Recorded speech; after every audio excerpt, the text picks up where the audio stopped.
Well, again, and you've heard certainly Naomi and I reference the first panel because there is a lot of crossover. And one of the pieces that I wanted to raise for this group as well was this idea around the intersectional advocacy, which you've talked about, Imani, and how you say that word a lot. And I'm always concerned that people don't really understand what that means. And often it's race and gender, and maybe sexual orientation, gender identity, gender expression.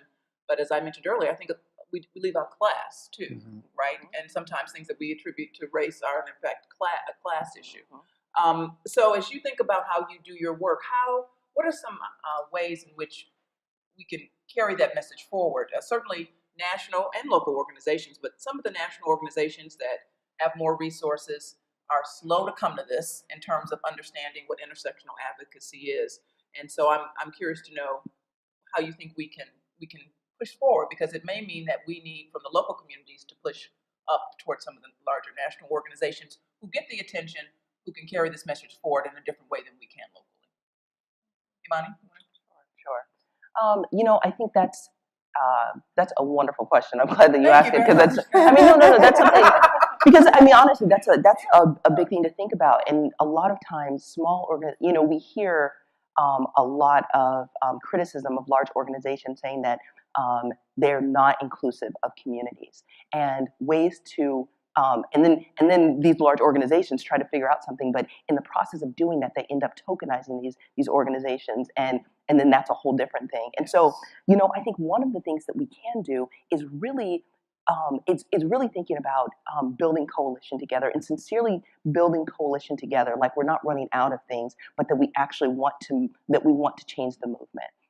And I've been really fortunate. I feel so grateful now that I'm at Affinity and we're a smaller organization, that I have a great relationship with Howard Brown, and they're able to help support us when we're in partnerships, like in Pride. They're able to help support in ways that are also really helpful. But I think also when you're a larger organization, really thinking about when you are asking for support, like saying that you want to have access to a community that as a large organization you don't typically have access to really think about what you're asking of this organization, and to make sure that you're paying for these things as well. I think that's also really important when we're talking about young people and asking for the services of young people and the experiences of young people. So often in academia especially, we have these studies, these surveys, and we say, this work that I'm doing, this is going to make your life better. But right now, here today, this young person that's experiencing homelessness, what they have, this experience, is something that is worth so much more than the cookies you're going to give them at the end of this.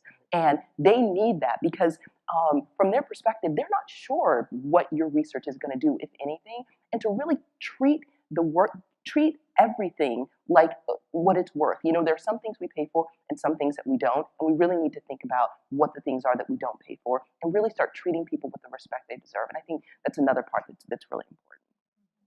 Abbe, what about you? Yeah, no, that's so interesting, and I really just love what you said, which is really good.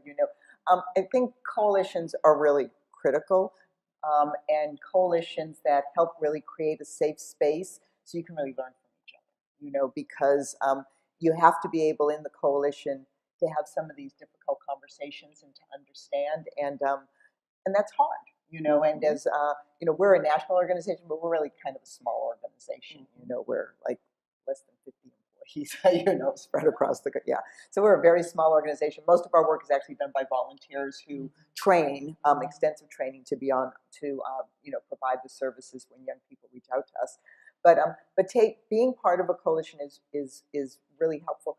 I will say, after the horrible massacre in Orlando, many organizations came together, and there was this listserv of many organizations from lots of different places, and it was amazing. It's the first time in a long time that I've been on a listserv where everybody was so incredibly. We were all devastated. Everyone was dealing with the issue, but everybody was so incredibly respectful and wanting to really hear what other people were thinking about, because we were writing letters. We were taking stands about how we were going to talk about this thing. and what we were going to ask for change, and it was amazing because you could tell there were so many people represented, and not that every letter reflected everything, but I think everybody learned something, and just something as basic as, how are we going to all come together and ask about what kind of gun control we wanted? So I have to say, I think the coalition is the way we have to go, and creating a space to really learn from each other is part of it. Yeah, kind of what both these ladies said is definitely we have to work together. And I think, like you were saying, that's definitely what came out of the Orlando tragedy to me. Well, two things really came out of the Orlando tragedy to me. Well, number one, it was that the organizations, big and small, were like, hey, we need to work together to address what's going on. And number two, I feel like it was a wake-up call to mainstream LGBT societies that our young people are dying at our feet. The majority of those Orlando victims were young people of color, and it was just right in everybody's face.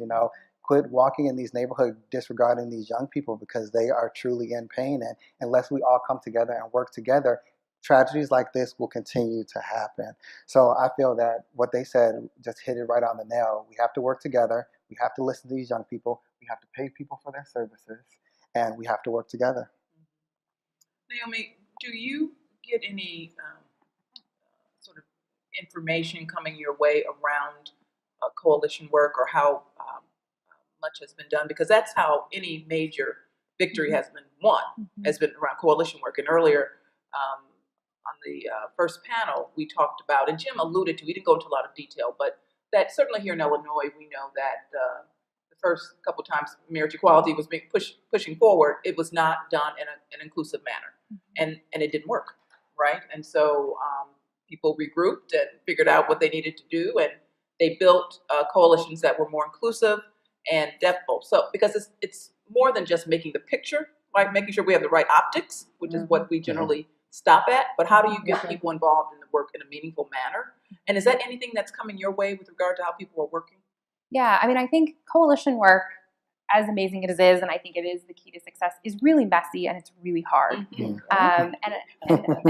Tyrone isn't, and we all are nodding, right? Tyrone is not on this panel. Tyrone is in the back. But one thing that I think is great is, so Tyrone and someone from the task force are doing criminal justice reform work, right? And there's a huge coalition that's working on that. And so rarely does anything LGBT show up in the broader coalition's frame, right?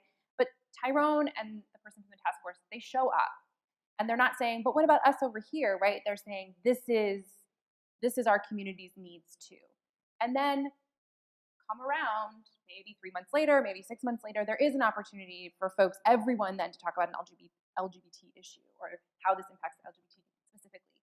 And I think that what is important about that is that we have to show up even if our names aren't being said specifically. And I think about what Myles said around gun violence. I think many in the LGBT community, I was in New York right after what happened in Orlando, and several folks from the anti-violence community said, I'm sorry, profiling, no buy, no fly, that doesn't actually fit our community. Many of our community members are, Muslim, Arab, LGBT people, and so they're now going to be profiled as a result of this. And we have been profiled for years, or having police at the LGBT center doesn't actually make many in our community feel safer, right? Police are the perpetrators of much violence against LGBT people, specifically LGBT people of color. And we have to struggle with that. And so how then do we talk about gun violence and talk about gun control while acknowledging the messiness that exists? And I think that coalition work is hard, but it's so important. And so I think it's recognizing, let's come together for this one thing and then be in tension with each other again, and then come together for a thing. And it doesn't have to be a coalition that lives forever. It could be a marriage coalition, or it can be a coalition that's just messy. And I think that that's okay. But I think if you're going to do intersectional work, there are going to be moments where you're like, I just can't go there with you, or I'm going to go there, but I'm not going to speak because that isn't something I can actually say. And that's hard. Right. No, I think that's absolutely, that makes a lot of sense to me. One of the things that we, again, referencing the earlier panel, and I just want to take a moment and remind folks, if you have any questions, to send them our way, because we have about 15 minutes left.